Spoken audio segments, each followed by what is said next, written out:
Tonight, our program is titled "A New Arms Race?" Some of you may have seen the column in today's New York Times, authored by Clyde Haberman. It is titled, "This is not a drill, the growing threat of nuclear annihilation." In it, he asks whether the bad old days of the Cold War may soon be back. Alex Wellerstein, who's one of our esteemed guests tonight, was quoted in that piece. And these are troubling times, and it's a great privilege to be privy to a conversation between really two extraordinary thinkers discussing the global scenarios that we are reading about every day. So, Alex Wellerstein is an assistant professor of science and technology studies at the Stevens Institute of Technology in Hoboken, New Jersey. Wellerstein specializes in the history of nuclear weapons and nuclear secrecy. His blog, Restricted Data, the Nuclear Secrecy blog, was founded in 2011 and features declassified documents and other materials that he has come across while researching his upcoming book, Knowledge and the Bomb, Nuclear Secrecy in the United States, 1939 to 2008.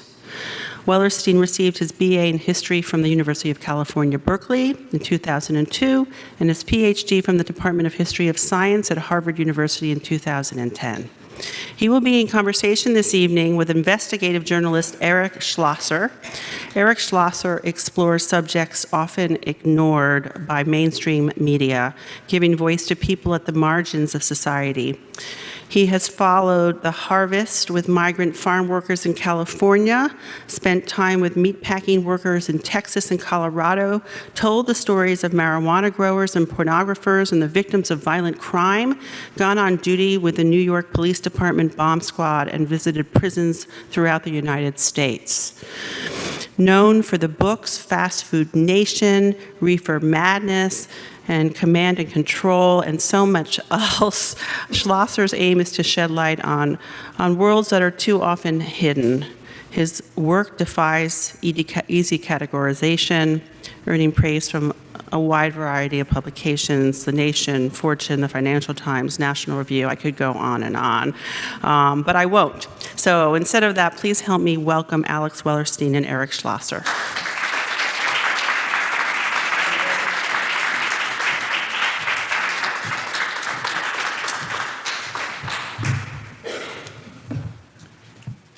So, thank you for coming out on a beautiful spring evening to talk about thermonuclear annihilation.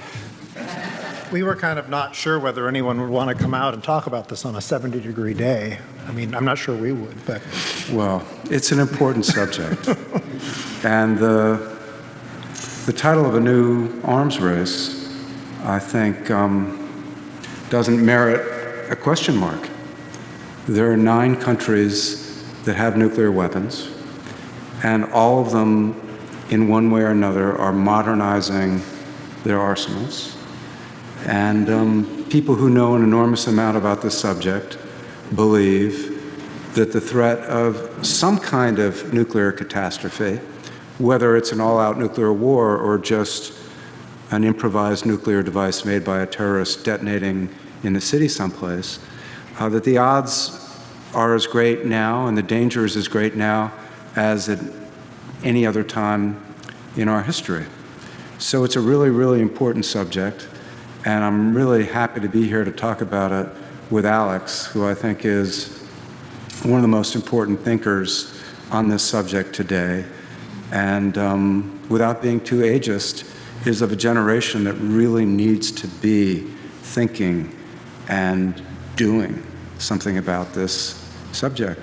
So Alex, how apocalyptic are you at this moment? I mean, Bill Perry, who was Secretary of Defense during the Clinton administration and who's been involved in nuclear weapons issues since, the 1950s, really, is deeply, deeply concerned about one of these weapons being used somewhere soon.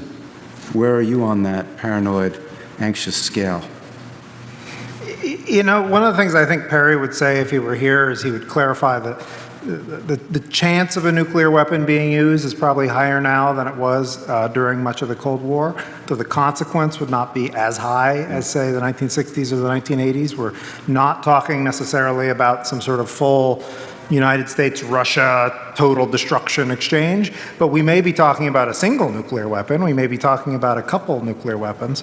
It's been interesting, and I'm sure people here have been thinking about this with respect to North Korea and the ways in which this news stories have been evolving. For a while, it looked like the number one candidate for this thing might be some sort of U.S.-North Korea misunderstanding, we could say. I don't think that's totally off the table, though puncturing some of the hot air out of that and lowering the temperature is good, even if and many people have reservations about exactly what's going on, or not, it's hard to see. I think the odds of the United States having another war of some sort in the next 2 years is fairly high. You mean a conventional war? It depends who you have it with, really, doesn't it, right? Yeah. If it's with Iran, then it's a conventional war, and if it is with North Korea, then it may not be. Yeah. I have students, so I teach engineering students, and I asked them they always ask me what I think the odds are if something terrible happened. And at the beginning of the year, I say, well, I don't know, maybe 50-50 chance we get into a war at the end of this year. I don't, how do you come up with a number like that? But pretty even odds. And I asked somebody who had actually been in the Obama administration, and he said, oh, no, it's only 30% chance. And I thought, okay, well, that's reassuring. Yeah. So. And one of the real dangers, there are a couple of dangers that greatly concern me right now. One is that unlike the bipolar conflict that you had during the Cold War, in which you really had the United States and the Soviet Union facing off in control of their nuclear weapons, you now have a multipolar world. You have the United States and Russia and their rivalry. You have the United States and North Korea. You have India and Pakistan, who are recreating in many ways the Cold War era arms race between the United States and the Soviet Union, but they're doing it as neighbors. And there was something about the hatred between the United States and the Soviet Union that was sort of abstract. I mean, we hated one another, but we hated one another from a distance. There's something about the hatred between neighbors that's much more intense. And when you add ethnic and religious differences, and with the United States and the Soviet Union, if we launched a missile, not from a submarine, but from our ground-based missile silos, it might take a half hour to get to the Soviet Union. So if there was a false alarm, you'd have 15 minutes, 20 minutes to figure out, is this really a missile or is it a mistake? And with the India-Pakistan rivalry, when it would take 7, 8, 9 minutes, there's an enormous amount of pressure during a heightened moment of tension in international crisis to be the first one to fire first. Because if you don't use your missiles first, then you might never be able to use them if you're the victim of a surprise attack. So you have a very unstable arms race between India and Pakistan. You have a very complex multipolar world with 9 countries having nuclear weapons. And one of the most concerning things, and I think one of the greatest dangers, is how little knowledge the public has about any of this, and how little meaningful discussion and debate there is about any of this. I am a product of the Cold War. I was in college and in grad school in the 1980s when we really feared that we might die any day in a nuclear war. There were opinion polls that showed more than half the American people thought that there would be a nuclear war. So I have this sort of memory of being concerned about it. And that's what made me get back into the subject about 10 years ago, was the fear that it wasn't being discussed, it needed to be discussed, and I dove into that for that reason. And I'm curious, Alex, I mean, you're 20 years younger than me, so your memory of the Cold War is, especially the nuclear arms race of the period of the Cold War, is negligible. And what made you get interested in this? and why have you stayed with it? So my first, this dates me a little bit, my first memory of any world historical event is the Berlin Wall coming down. And I can remember this so sharply because we had just learned which Germany was the good one and which was the bad one. And then the next day, no, there's just one Germany. And it's like, but the map says. And this was also my first maybe run-in with the fact that the things they teach you in school may not be up to date or right, but the map still said East and West Germany for some time after East and West Germany ceased to exist. So yeah, mostly post-Cold War. I mean, no real knowledge or feeling of the Cold War at all. For me and my generation, September 11th was a much bigger deal. I was in college when that happened, and it did color a lot of my outlook. I got into nuclear history through a very roundabout way. I'm a historian of science. It's a thing, it really exists. I study how science and technology develop and spread or don't spread. While I was a student in the University of California system, I became very surprised, and maybe this is part of this also amnesia, to learn that the University of California was one of the places where nuclear weapons were initially created. We created the machines at Berkeley to enrich uranium for the weapon used on Hiroshima. Machines were fully built in Oak Ridge, but they were prototyped at Berkeley. And then the University of California managed the weapons lab system.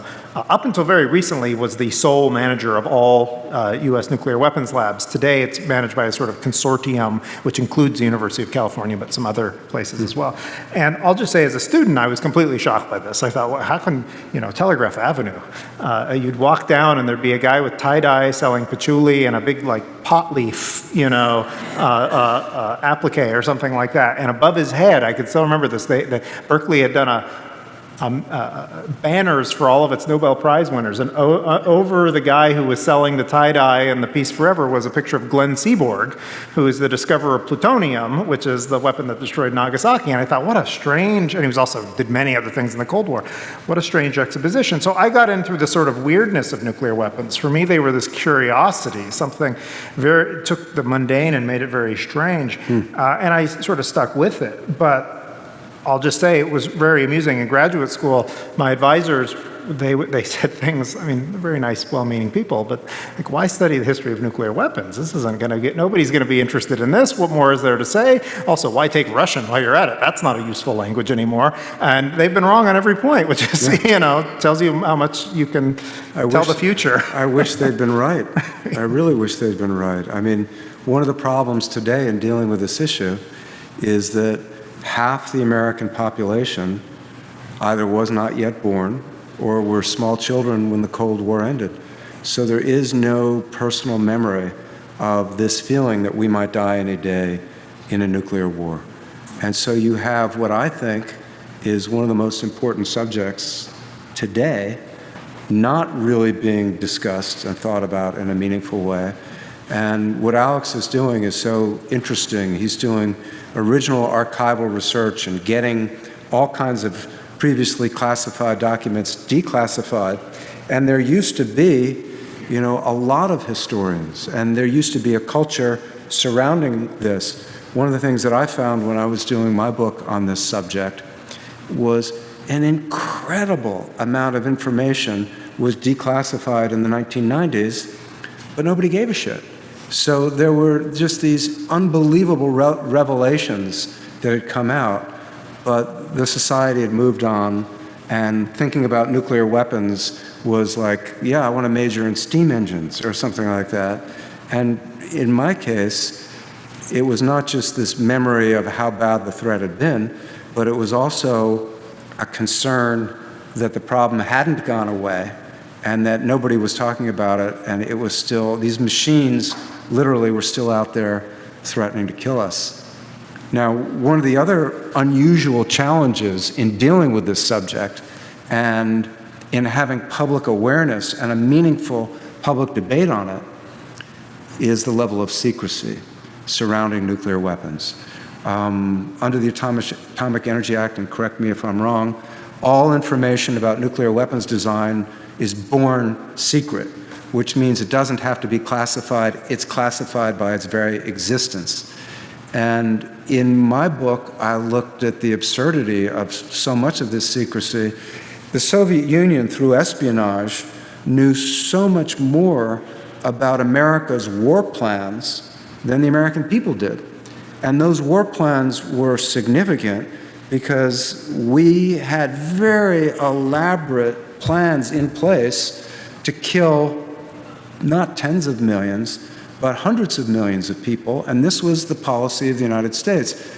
There wasn't really a debate about it, but it was kept secret. And Alex, I mean, I know, you know, your blog is restricted data, where you're constantly analyzing formally classified documents and providing almost a secret history of the United States. And I'm wondering, what are your thoughts about this secrecy, and how has this secrecy impeded a public debate? And as we were talking about before, how does this secrecy fly in the face of how scientific inquiry is even supposed to work?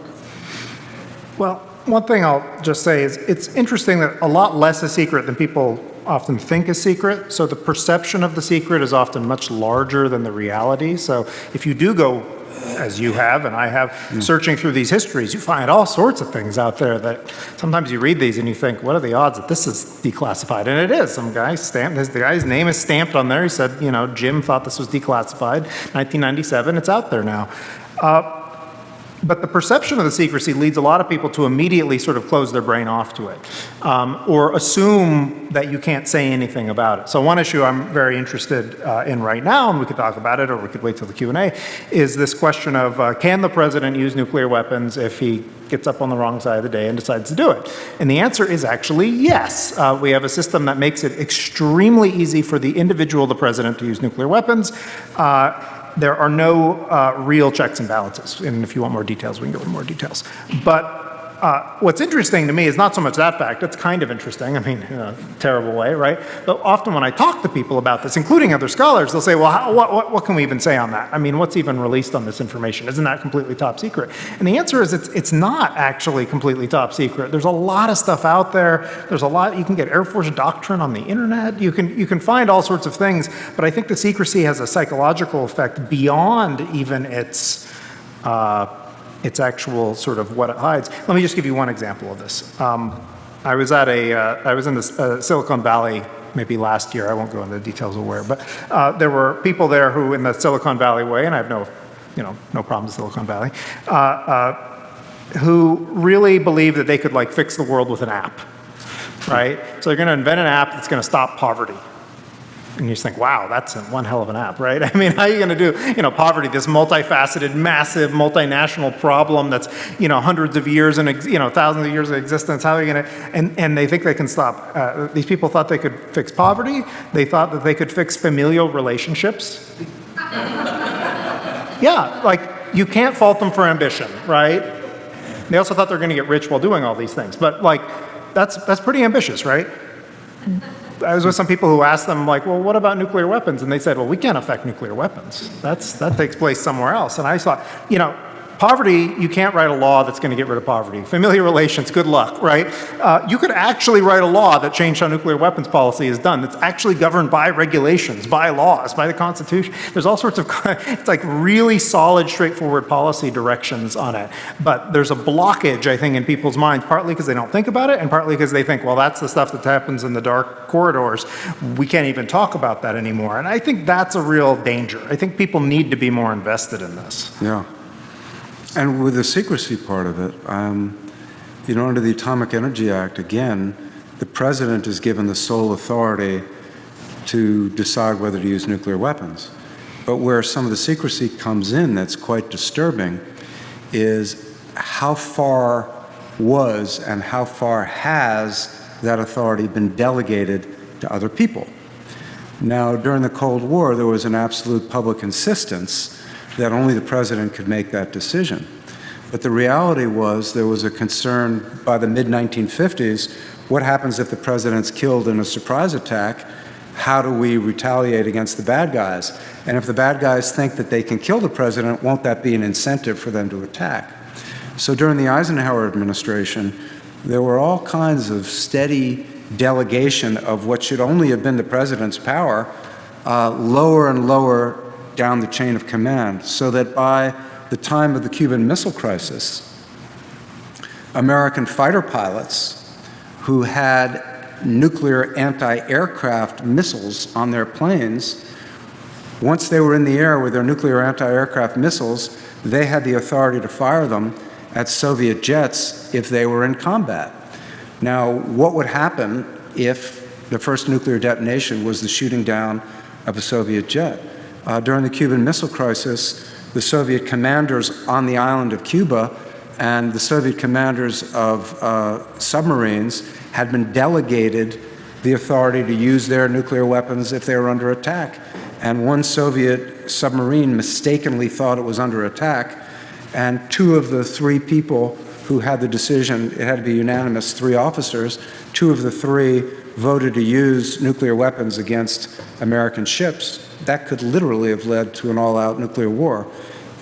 In NATO, low-level American commanders had the authority to use their nuclear weapons if it looked like their positions were going to be overrun.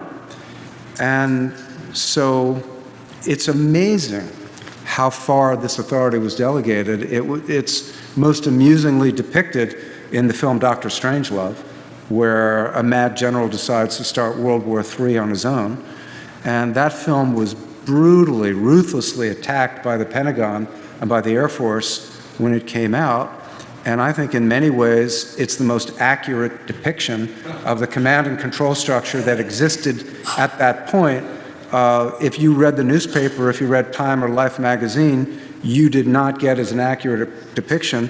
When that film was made, there was nothing to prevent an American bomber crew from taking off and flying to the Soviet Union and dropping their bombs anywhere they wanted to drop them. There were no locks, there were no codes to prevent the use of a weapon.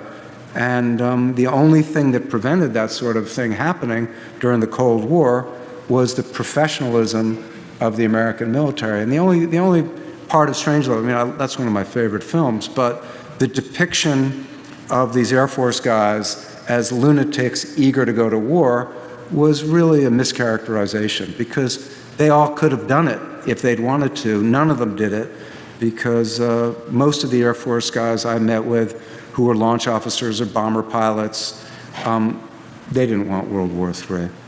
Anyway, so to me, and I wonder what you think about this, the late Senator Patrick Moynihan wrote about secrecy as a form of government regulation. And it's kind of amazing to me that all of these conservatives who hate every other form of government are so in favor of this kind of secrecy, because it distorts the public's ability to engage in public policy debates or vote for candidates based on their views when they don't really know what our government has plans to do and who it plans to do it to. What's interesting about the Moynihan thing, I mean, I think calling secrecy a form of regulation is like transparently a way to try to get conservatives to hate it. Yeah. And you can think of it that way, but you know, what does it get you? That's the question always. Yeah. What I think is interesting, though, is that the secrecy has turned out to be remarkably bipartisan. What happens is you get somebody every couple of years, usually on the left, who says, you know what, we're not gonna have as much secrecy. We're gonna have openness, that was the Clinton version. We're gonna have transparency, that was the Obama version. And there was a Carter version of this as well. And you get a really familiar dynamic, which is they start with a few, you know, fairly sensible and not very exciting policies, like Obama declassified the number of weapons we currently have in our stockpile. And it's like pretty much what we thought the number was, you know, 5,000 something. Okay. So what? It's just a number. You know, usually we declassify them a year or two after. Something that seems totally eminently reasonable. And what happens is the context changes. And the problem is our legal system and political system is that there's almost no reward for releasing information, but there's so much risk. And so in the Clinton administration, for example, they started releasing all sorts of stuff about human radiation experiments. So this is a nice secret. During the Cold War, the United States injected terminally ill people with plutonium without telling them what it was, so that they could find out how it was excreted through their bodies. Now, there isn't a lot of evidence that this caused them a lot of harm, but it's still not a nice thing to do. They could have asked. They could have asked. And what's amazing is you look through the files, and these people who are doing it clearly have a self-awareness that this is not the right thing to do. They write things like, this feels kind of like a Nuremberg thing. Yeah, like a little bit, right? But they did it anyway, and they kept it secret until the 1990s or so. Great. They released this information. There's a lot of it. There's more than anybody wants to even look at. There's a couple nice books about it. But over the course of the Clinton administration, the pendulum swings really harshly back. There's a scandal where the Wen-Ho Lee thing breaks. The congressional Republicans say, oh, Clinton is really not good on secrets. He's letting all the Chinese have our weapons. And the whole thing switches back. And then the end of that administration is much more reclassifying than existed in practically any Republican administration. The going back through the archives, finding things that had been released, saying, oh, that wasn't properly released, hitting the secret stamp again and sending it back. I don't know how you get out of the dynamic. I mean, you have to set up a system in which, if you want less secrecy, which interestingly isn't so much part of the discourse right now. I feel like maybe there are other problems that are higher on people's lists than the government isn't as transparent as it could be. When the president won't release his own tax returns, that's some other level above the secrecy problem. How do you set up a system in which that's incentivized and doesn't become a tool for your political enemies to punish you with? Because that's exactly what happens and it happened in the Obama administration too. Started as the most transparent administration ever, ended up being the administration that punishes the most whistleblowers ever. And that's not because Obama hates whistleblowers. Maybe he does, maybe he doesn't. That's because a political context got set up that made it so that was the direction that he felt he had to go. I guess for me, the secrecy isn't necessarily narrowly about this document or that document. It's about a whole subject. And what you wind up with is a small group of policymakers in Washington, D.C., making decisions of existential importance. And it sounds so corny, but, with a whole future of mankind's civilization at stake. And in the year 2018, if you were to gather well-educated people in a room, and I assume that's who's here, I mean, how many people could really explain what the nuclear warfighting strategy of the United States is? What are these weapons for? How would they be used? I mean, the reality is that unlike other weapons, nuclear weapons are primarily valuable for killing civilians, and killing civilians en masse. And we haven't really had this sort of discussion in 30 years about why, we don't like Vladimir Putin, and we don't like the oligarchs, and we have geopolitical differences with Russia. But why is it that right now we are threatening to kill tens, if not hundreds of millions of Russian civilians? And why are they right now capable of, and just literally minutes away from initiating the mass slaughter of American civilians? And yet when you cut through the jargon, when you cut through the theories and the think tank papers, that's what's happening right now. It's the threat of mutual annihilation, which is at the heart of all these arms races. So, what's so challenging for me is that in the mainstream media, we're talking about everything except what this really is ultimately about, which are weapons of mass destruction, more dangerous than any ever invented, which within a half hour to 45 minutes, it took 6 years to kill 60 million people in the Second World War, the bloodiest war of all time. And yet, within 45 minutes, you could kill 10 times that number. And it may be that it's such an overwhelming reality that people retreat into denial. But the fact is, most people don't even understand that's what this is ultimately all about. And having the crucial decisions being made in secrecy, I think, plays into that. And I guess, for me, so much of what I've done as a writer is try to take things that are deliberately being hidden and tell people about them if they're important. I mean, if it's like a celebrity love child, I don't really give a shit. But if it's a government policy about nuclear weapons accidents, I mean, I mentioned, we were talking about this earlier, it's incredible, but there were people in the government during the Cold War who were really discussing, if we had a nuclear weapons accident that destroyed an American city, that maybe we would communicate secretly with the Soviets about the best way to cover it up. So,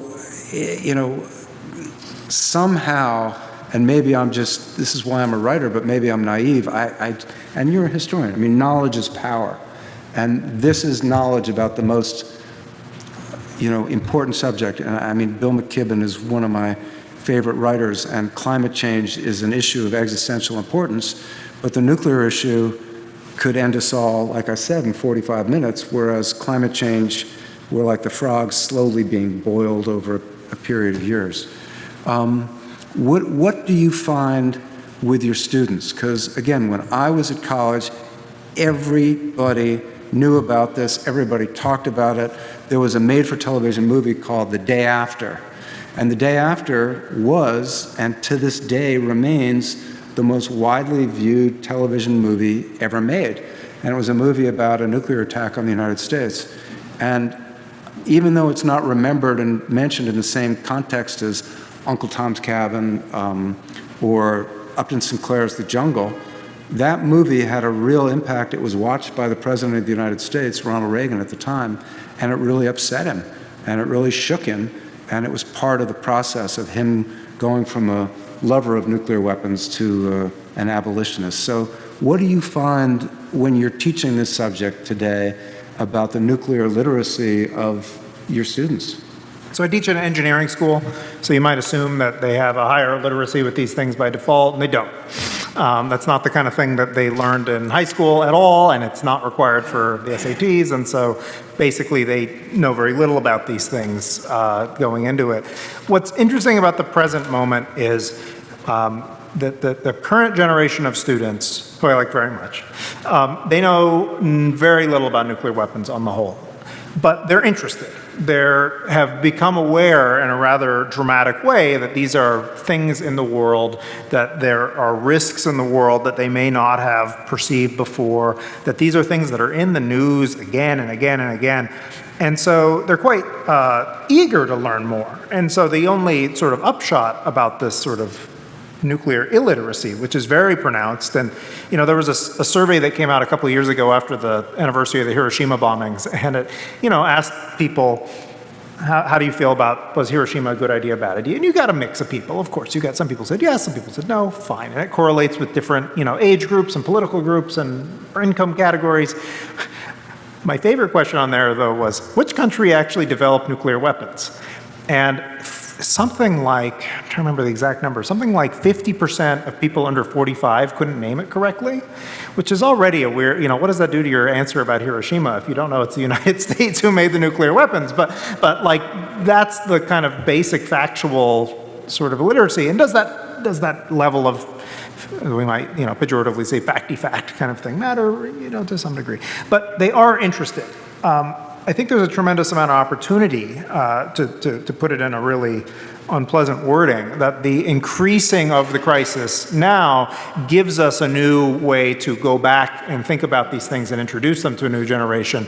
And I don't know what the result of that will be, but it's the thing, if things were not so obviously bad, I think it would be easy to still be in that sort of complacency of the late 1990s or even early 2000s, where nuclear weapons really fell off the national radar, even though they were still out there were still chances of them being used. You mentioned India, Pakistan earlier. One thing I would just want to interject, that the chances are not so much that India, Pakistan will say, let's go get into nuclear war, but you could easily bumble into it through a misunderstanding. My favorite talk I ever heard on this was from somebody at the Department of Energy, and it was on, if Pakistan got hit by a meteor, would we be able to convince them it was not a nuclear strike before they retaliated against India? And you think, wow, that isn't something I put in my list of things to worry about today, But that's what we mean by something inadvertent, something that is not anybody trying to get into it, tipping you to that place where you think you only have 10 minutes to make a decision and making the wrong decision. That's still pretty high, I think. And that was a real concern during the Cold War, and not with a meteor, but with a nuclear weapons accident. Yeah. Because if one of your own weapons detonate, are you going to immediately know that you did it to yourself and not that your enemy did it? Are you under attack, or did you just shoot yourself in the head, basically? And when you look at what happened on 9/11 and the incredible problems that the highest levels of our government had with their communication system, with getting accurate information over the course of an hour, hour and a half, it was not reassuring if we were thinking we were under attack with nuclear weapons as opposed to under attack with airliners.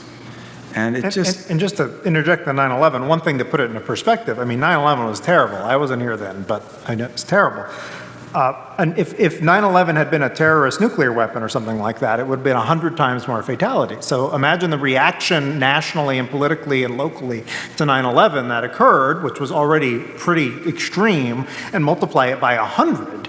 I mean, this is why people like, again, Secretary of Defense Bill Perry believe that even one detonation, it's not going to end the world, but it could end the sort of political system that we have or something along those lines. And, yeah. Well, maybe the political system that we have could be. That's not necessarily a bad thing. Maybe there could be some more democracy.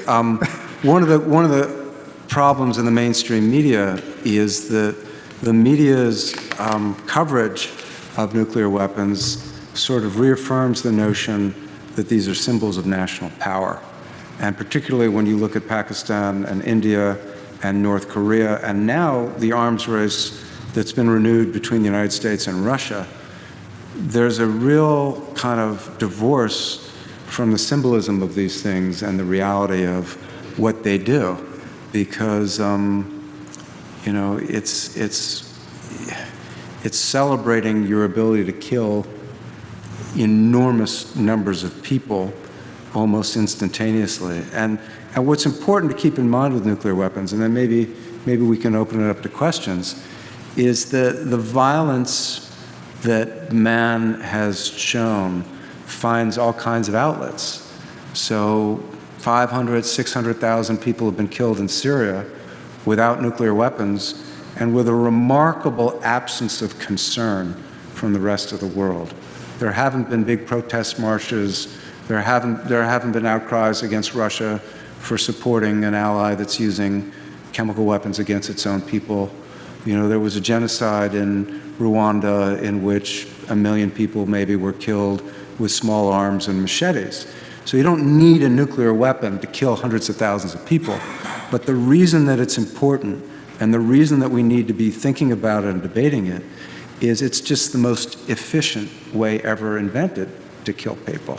It's the most non-discriminating, and the speed at which it can be done. I mean, Tokyo in the Second World War, more people were killed in the firebombing of Tokyo during the actual attack than were killed during the actual attack on Hiroshima and Nagasaki. But the difference is it took hundreds of bombers and thousands of bombs to do that to Tokyo, and it took one plane and one bomb. So it's just given us an ability to do evil and to commit murder more efficiently than ever. And yet that's not what's discussed when you see the footage of the new Pakistani cruise missile or, the anticipated new American missiles and the nickname for the Russian missile, new Russian missile is Satan II. I mean, it's all divorced from what these things really are. And this is my little quote from this thing that was in the New York Times today. One of my goals as a scholar and as a historian is to help people stop seeing them as just symbols and metaphors, because they have all that power, but they're just machines. There's a wonderful photographer, Paul Chambroom, who took all these pictures of how you run a missile silo in the 1990s. And my favorite picture is of a guy who has to sweep between the H-bombs because they can't get dust in them. And on the one hand, there's something so disgustingly mundane about that. But on the other hand, this is just a lump of metal and electronics and stuff. We built them, we can unbuild them, you can take them apart. I always get this question, by the way, from students. How do you take apart a nuclear weapon? Like it's a magical thing. You take the cover off and you yank out the fuel and you're basically done. There's a few other steps. That, I think, is something that's missing. We do see them mostly as symbols, as power, of metaphor. They're real things. They're in a silo. There are people in there right now, as we're talking, in a silo, and if the right code came in, literally, if Donald Trump had the number of the silo, which he probably doesn't have on him very easily, he could verbally have them launch the missile. This is within his ability to do so. It could happen. It's probably not going to happen, hopefully, but I think most people don't sort of connect up that there's that reality out there. Yeah. Do we want to open? Yeah. I don't know how we choose. So, yeah. Could either one of you expand a bit on how easy or difficult it is for a determined terrorist to put together one of these devices? What level of technology he needs to have achieved? How easy is it to get the components? How many people does one need? What sort of time is involved? And your opinion as well as to how acute the capacity of organizations like the FBI or M6 or Shin Bet is to detect that kind of activity. You're asking for a friend, right? Over to you. There are different estimates as to how easy and hard it would be. It depends mostly on them having access to the nuclear fuel that would power it. Specifically, if they have high enriched uranium, that's pretty easy to do. So sort of number one, if you don't want terrorists to have nuclear weapons, lock your high enriched uranium up in a big place with lots of fences that no one will ever get into. If you want to talk about that, you're welcome to. And you should be okay. Plutonium is much harder to use. It's not impossible, but you should lock your plutonium up too. As for how much people, there are different estimates. We don't really know. I mean, it hasn't happened much. There was one group that's ever tried to do it in a concerted way. That's that Japanese cult whose name I'm not going to butcher by trying to say it. Aum something. They didn't have the fuel. If they had the fuel, they probably could have pulled it off. One thing about terrorism that I love to tell my students about, because they're engineers, terrorists come in kind of two flavors. One is, moron, which is great. Those are the guys who can't set their own underwear on fire on the plane. Like, whew, you actually should just breathe a sigh of relief when it's one of those ones. And then they come in the form of highly trained engineer. So the guys who planned the 9/11 attacks were not fools. They had engineering degrees, they had doctoral degrees, they had physician degrees. There's a wonderful book, and I'm forgetting the name of the actual book. There's a nice article in Foreign Policy about the book called Uncivil Engineers, which is easy to remember, that talks about why there is such a huge overrepresentation of engineers amongst terrorists in the Middle East at the moment. So anyway, all of which is to say is, I think that if I had maybe 100 pounds, 120 pounds of high-enriched uranium, my undergraduates could put together a weapon that would go off and work. That's the level of, with probably the facilities we have at a regular, modest university in Hoboken, which is just across the Hudson River. That's not very hard to do. It's not a great, in your last question, how good are we at detecting these? The hardest question to ask about nuclear terrorism, which I love to ask, is why hasn't it happened yet? Is it because it's really hard? Is it because we're really good at catching them? Is it because all the people who want them are idiots? Is it because the people who want them think there's a sufficiently high bar to do it, that they're doing other things instead? Is it because the Russian mafia get a pass from Interpol if they turn in nuclear? We don't really know the answer. And that's what makes that a disturbing question. We don't know if we're really great. We can pat ourselves on the back and say, we're so good at detecting them, but if a thing goes off tomorrow, then clearly we weren't. So, we have a lot of things in place that try to make it difficult and raise that bar of difficulty. for example, at Port Newark, every single can, this is not classified, every single can that comes into Port Newark is scanned for radioactivity, every single one. They have these massive pylons that detect very tiny amounts of radioactivity. That helps a little bit with nuclear terrorism. It's more about like dirty bomb type things. That's good. That costs a lot of money, but if that caught something, that would be a positive thing. Are all those things working? I don't know. I hope so. You want to talk about how hard it is to get enriched uranium, or? You know, once you have the stuff, it's not that hard to do. I wrote about the break-in at the Y-12 National Security Complex in Tennessee, which is our largest storage facility for highly enriched bomb-grade uranium. And, you know, a group of Catholic pacifists, including an 82-year-old nun, were able to get to the outer wall of the storage facility. Now, there are all kinds of additional security measures and weapons inside that building, but a very well-trained group of commandos might be able to get into that building. And once you're in that building, you don't even need to create an elaborate improvised nuclear device. You could just go to a second story and drop some highly enriched uranium onto some other highly enriched uranium, and that could cause a huge, huge explosion.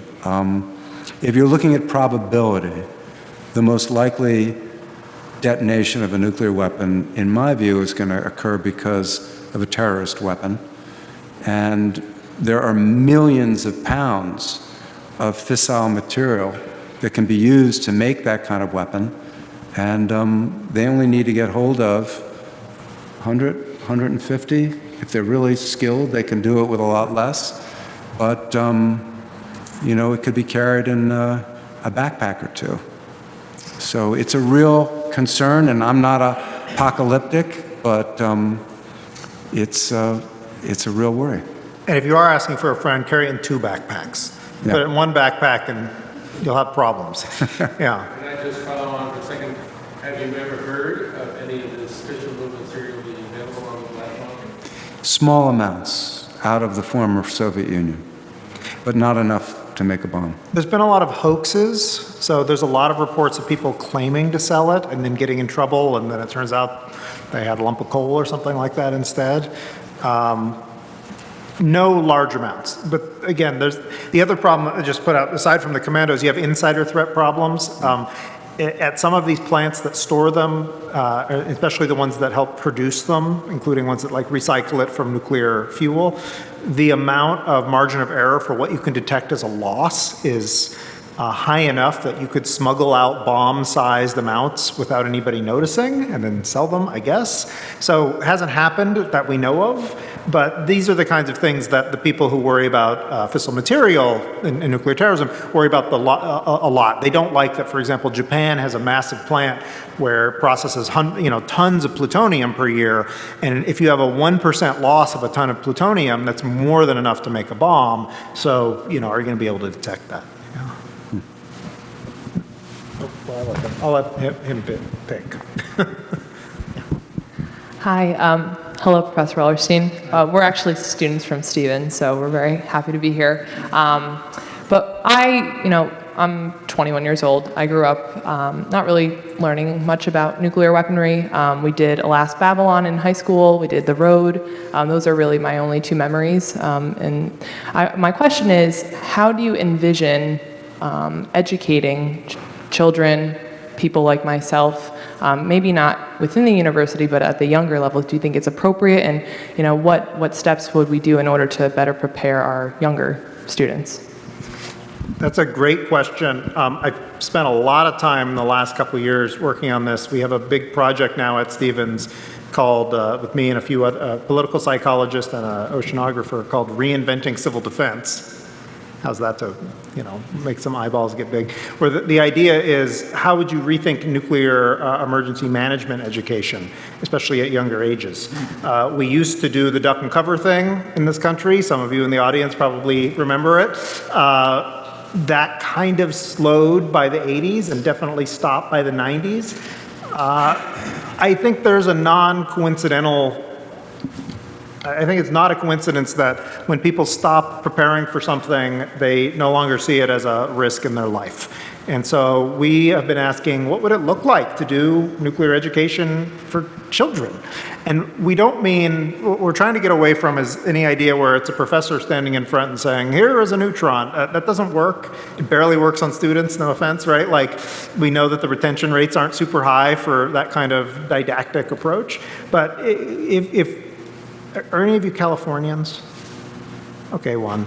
You probably know what to do in an earthquake, like in your bones. I do. I'm a Californian. If this building started shaking, I would know exactly what to do. No panic. I'd get up, walk to the doorway, stand in between it, watch all you flail. That was my experience of that East Coast earthquake a few years ago.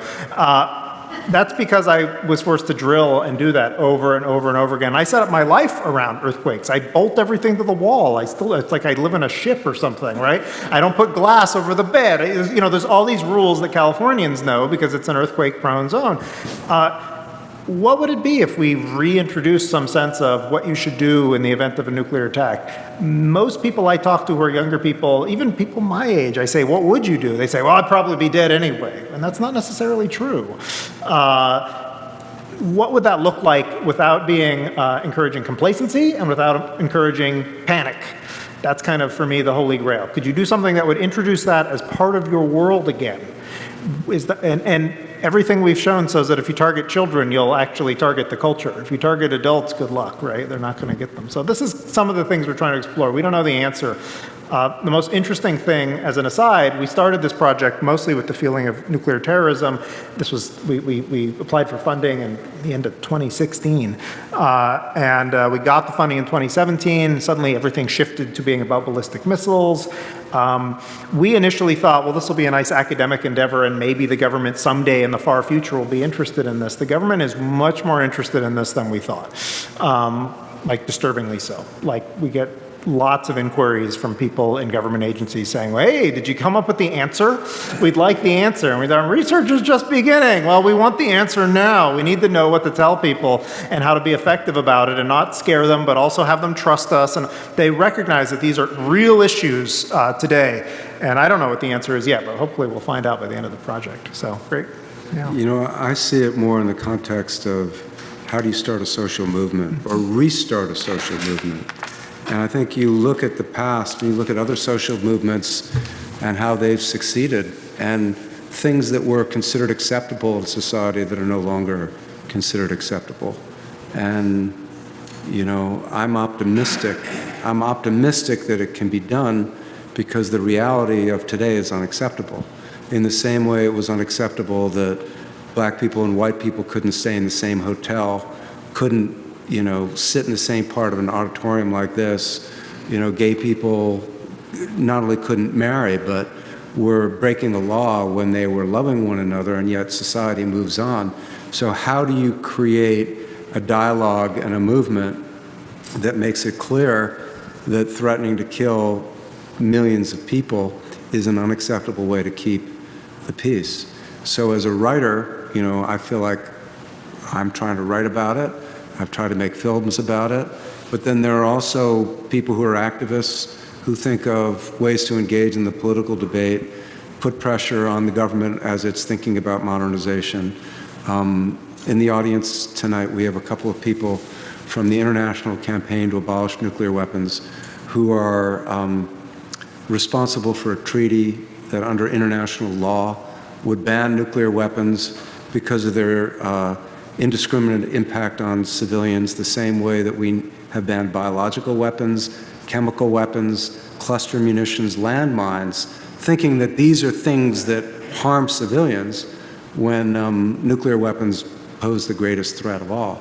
So it's not really one thing that's going to change, but you have to, I mean, I don't mean you individually, but I am thinking about, well, how do you ignite a movement? How do you help restart a movement? Climate change is just such an overwhelmingly huge subject, and yet over the period of 2 to 3 decades, we got a movement trying to prevent climate change. So that's what I think is necessary now with nuclear weapons, but I just don't know that we have 30 years to get it going.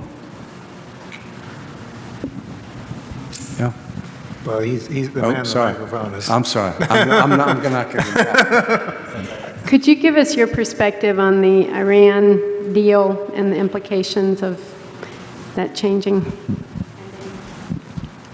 you have thoughts? Yeah, I think that it just is one more example of ignorance and idiocy that we would pull out of this deal. It wasn't a bilateral deal between the United States and Iran. It was a multilateral deal involving many nations and a great deal of negotiation. And I think that the inspection that powers that we were given were extraordinarily useful. And I would say to the leadership of Iran and to any country that has that's thinking about getting nuclear weapons, it's not in your interest to have these weapons. Having these weapons poses a greater danger to your government and to your country than not having them. I don't know that the leadership of Iran is going to believe that, but I think it's an extremely destabilizing decision.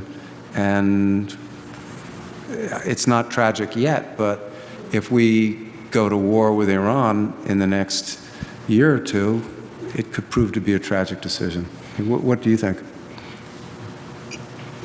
You know, if you try to be the most charitable towards the critics, and I'm not always inclined to be the most charitable towards the critics, because some of them are, there's a definite feeling that some of them don't like it because Obama negotiated it, and especially also because it's a real deal. It's not one-sided. It gives and it takes, and it sort of makes everybody happy.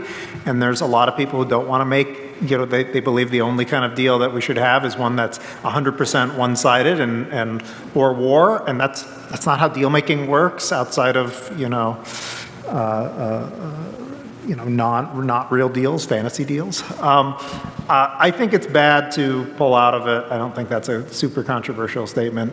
Is it the world's most permanent forever deal that was going to solve the problem? Nothing is going to be permanent and solve the problem. That's not how nuclear weapons work unless you, I guess, get rid of all of them. It's a management thing.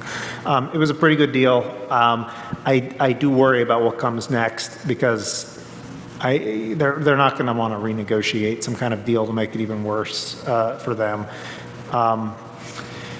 I worry, if I were looking at this historically, as the historian here, if you look at how did we get into this situation with North Korea, where they have ballistic missiles and weapons? Well, we made a deal with them in the early 90s. The Clinton administration did. And then it was immediately sabotaged by congressional Republicans, mostly because they didn't like the Clinton administration and because they didn't like North Korea, which there's a good reason to not like North Korea, that's fine.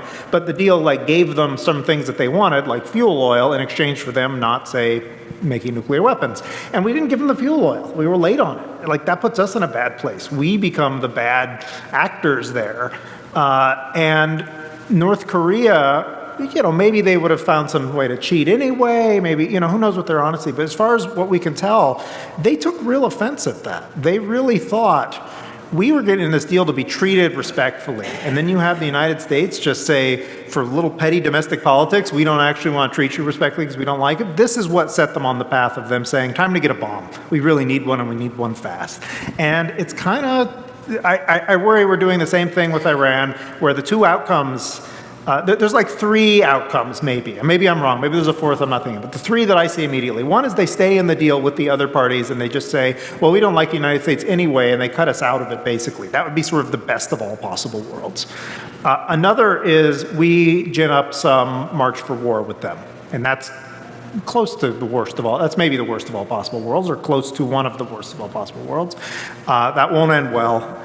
I don't know how any Americans can think after the last 50 years that war is the answer. I mean, come on, guys, it hasn't worked out so well. Even World War II is an ambiguous ending, right? Okay, we have to get into them sometimes. But and then lastly, the other alternative is Iran goes and develops a nuclear weapon, and now we're in the same situation except in the Middle East, and then probably Saudi Arabia gets a nuclear weapon, and in any case, that doesn't make anything better.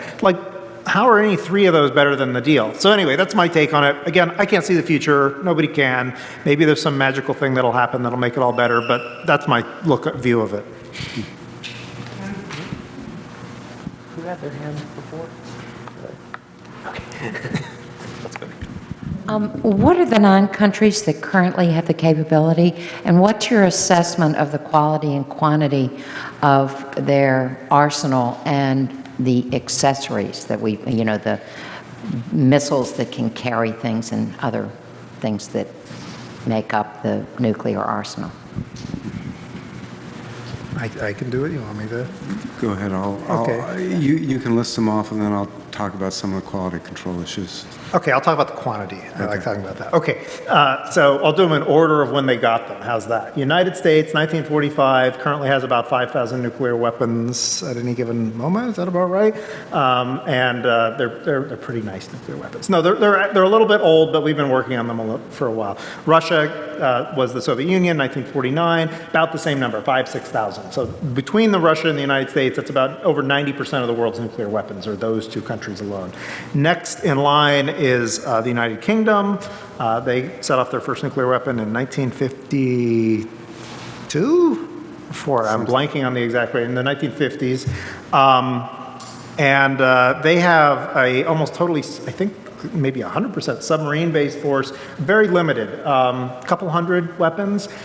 Their missiles and their warheads are very tightly connected to the American program, so they're kind of seen as like a proxy United States, but they retain independence because they're Britain, and it's a complicated situation diplomatically. We kind of like them having them, so that's a nice thing.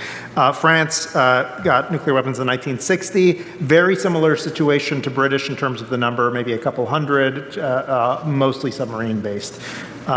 Next one up is China, People's Republic of China, 1964. They have limited their nuclear weapons beyond what they could, as far as we know, so about 300 nuclear weapons. They could have way more. They have adopted a policy that they call the minimum means of deterrence. So they want sort of the smallest number of weapons to make it so nobody else will mess with them, but they have no capability to knock out all our weapons first. They have no ambitions to do that. So there's some people who argue the United States should adopt that kind of position where you don't have this overwhelming force of thousands, really pare it down to just the amount you need to keep people from messing with you. And they are rapidly adding capabilities. They're working on submarine-based missiles that they didn't have before. They've sort of been steadily getting up to speed even through the 1980s with long-range ICBMs that are highly accurate, things like that. Next is Israel. We don't talk about them. They have nuclear weapons, but they haven't admitted it. We don't really know what their capabilities are, but it's estimated they have maybe 180, 200 or so. We don't really know. They have never admitted to having them. They've also never denied it, but they have them. We know it. It's pretty straightforward that they have them. We have the agreements they made with the Nixon administration to not tell anybody. Kind of smoking gun. India got nuclear weapons. I mean, initially it tested what it called a peaceful nuclear device in 1974. This was a weapon that they claimed would only be used to dig holes. Nobody really believed them, but as far as we can tell, they didn't put them on bombers or anything, though they had the capability to, until 1998, they tested a bunch of weapons that were definitely for missiles and bombs. Pakistan also tested weapons in 1998. They had them as early as the mid-'80s. Both India and Pakistan have mostly short-range forces. India is sort of expanding its range. It's testing new weapons so that it can more directly threaten China, which is one of its reasons for having nuclear weapons. It's not just Pakistan, but China's right there, and China and India have a bad history also. Neither of them have really intercontinental capabilities, so they can't nuke us, but they could do a lot of bad things regionally. South Africa developed nuclear weapons, but then took them apart. They're the only state we've ever have seen that has built a fully indigenous nuclear program, built maybe a dozen weapons, and then by the 90s decided they didn't want them anymore and took them apart. So, yay on them. And then we have North Korea. Have I left any out? So that's 9 out of 10 who had them total. No, I put France. You put France. Yeah. So the crucial thing is there is a learning curve, as Alex was saying earlier. Once you have the fissile material, it's pretty easy to make one go off. But then the question is, can you control when it goes off? Can you make sure it doesn't go off when you don't want it to go off? And in the case of North Korea, it's pretty clear that they don't have safety mechanisms on their weapons, and that the challenge of making them detonate properly is great enough so that they don't want to introduce things that may get in the way of them detonating. And that's a real issue when it comes to moments of nuclear crisis.